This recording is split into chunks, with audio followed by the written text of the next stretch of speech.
recording. Oh, sorry. That was aggressive. All right, lock in. I did not read it, Witch Doctor. But if it broke down to we changed the build guide so that everybody could stop respeccing the gear all the time and have a really good outcome, and you can choose to prioritize if you would like to, then yes, it was a very good explanation.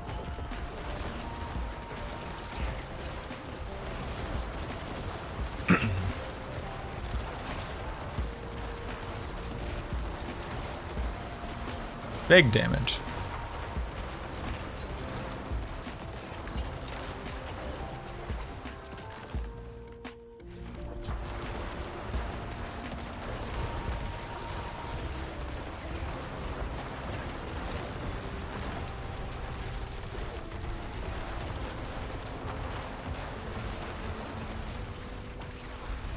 I don't know where I am. Whoa! Kid just read it like a book.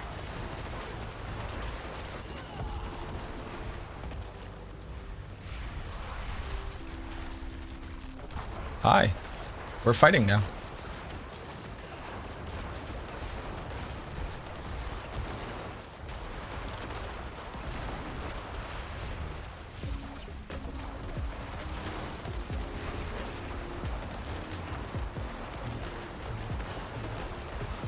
Chonky damage.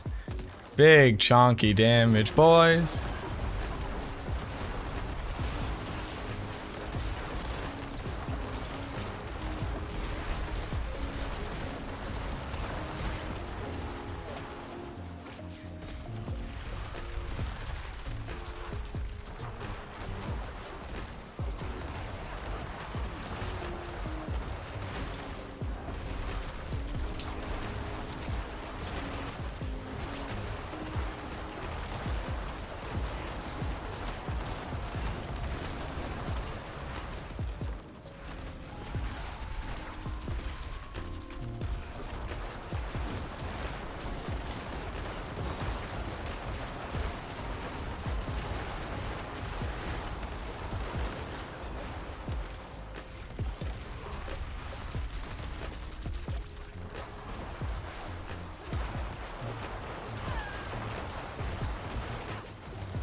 Oh, no hits. That means I can soak a hit here.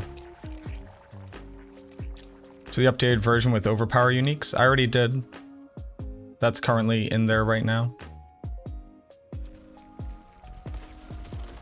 I would check out gear variants.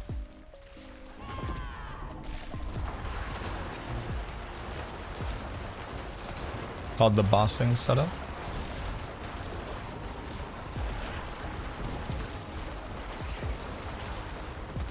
All right, so I actually don't want to proc this that fast. I want him to get over here.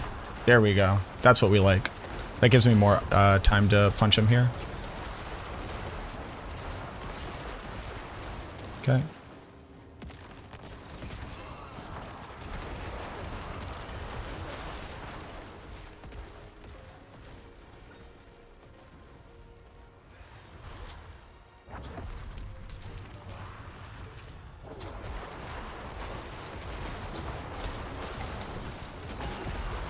Everybody come over here. Ooh, we didn't stagger there. Interesting.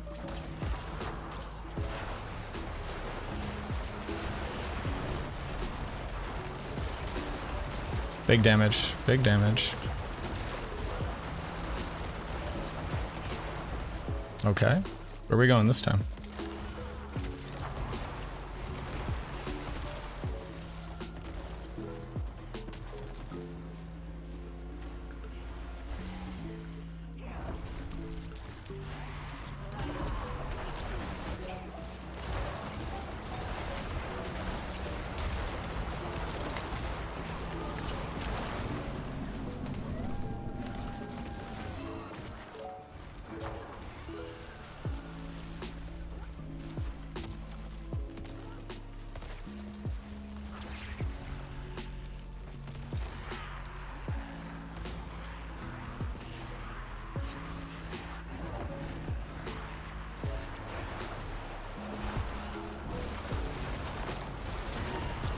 Oh, please just stagger here.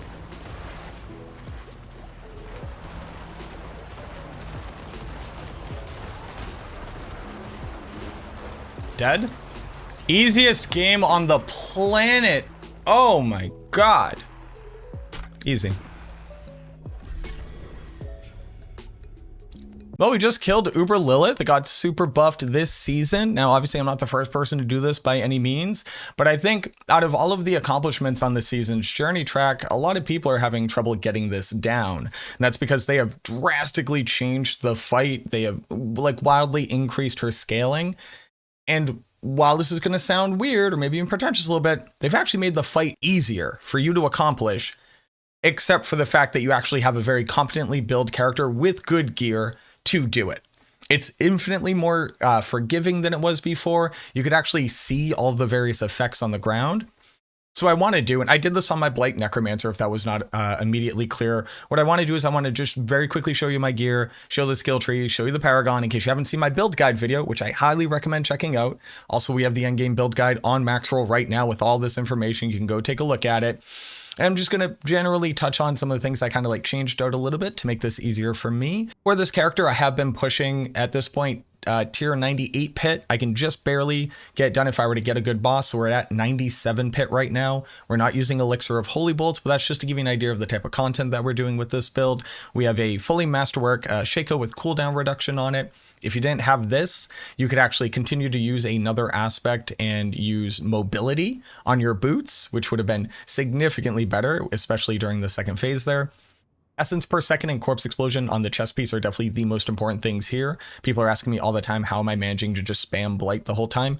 Essence per second, resource cost reduction. That's what you're looking for. We're using Shielding Storm for the tankiness. Here on the gloves, you would like Blight ranks, oddly enough, actual shadow damage over time, as well as a good temper. I'm going with lucky hit chance. I would probably want attack speed and then intelligence as a really important stat.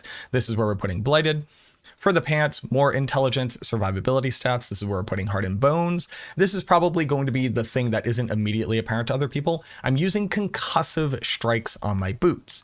The stats for the boots, you want intelligence, movement speed, essence per second, but the addition of concussive strikes gives us a lucky hit chance to be able to apply daze, which is a unique form of crowd control we do not normally have access to. That increases the stagger amount on the boss. And that also gives us a 20% damage bonus to all of our damage once we have staggered them. So that's a huge amount of damage to be able to just toss onto your boots. Don't sleep on this. Similarly, I am using lucky hit chance to be able to immobilize another unique style of crowd control effect that our build doesn't normally have access to. When you're attempting to stagger a boss, you need to have as many different types of crowd control effects so that you don't get the diminishing returns, just continuously reapplying the same ones. For the amulet, obviously we'll want Ebon Piercer here. For the ring, we're using Ring of Ultimate Shadow. This is going to be attack speed, chance to apply vulnerable. You'll notice that we have a pretty long cooldown on Corpse Tendrils, even though we have a ton of ranks in it. And the lucky chance to be able to apply vulnerable just means that we have a much better uptime on that status effect and that additional 20% damage. Currently I have resource cost reduction as a double masterwork crit here. I haven't finished masterworking this. And then even more resource cost reduction on the temper as well. Here's where we're putting Ultimate Shadow to turn this into a bone skill, so we can generate a ton of barrier and also a ton of Shadow Blight hits.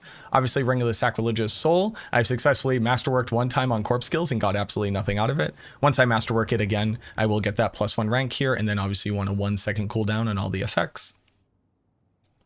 Black River, I've masterworked the Hued Flesh here. I don't have a perfect Black River. I don't have a greater affix Black River. It's just kind of run of the mill, but that's what we're currently working with.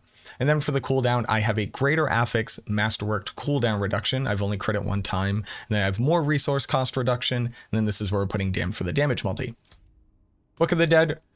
We are sacrificing Reapers, we are sacrificing Cold Mages, and I'm currently sacrificing Bone Golem for the more attack speed. You could run the more maximum life, but we have 28k life right now. I don't really think you need any more for Lilith. I'm not even going to explain the skill tree because I've already done this in a build guide, but I'm just going to very quickly go by it in case you want to pause, take a look at yourself.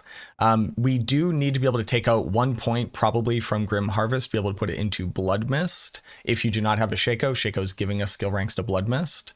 So we're able to use that without having to put points into it. You also want to make sure that you have this 1 point into Crippling Darkness for another stun that's applied to the target for more staggering. And then just remember that you don't need the last point in Bone Storm because we don't care about crit chance. For the Paragon, I also went over this in the build guide, so I'm just going to show you the glyphs very quickly. Again, feel free to pause. In the starter, we're using Amplify. In the Wither board, we're currently putting Abyssal. We'll path back through it later. In Bone Graft, we're using Scourge for the 1.1 multi. In Flesh Eater, we're using Sacrificial for an additional multi. In Bloodbath, we are using Control for the additional multi once we stagger them.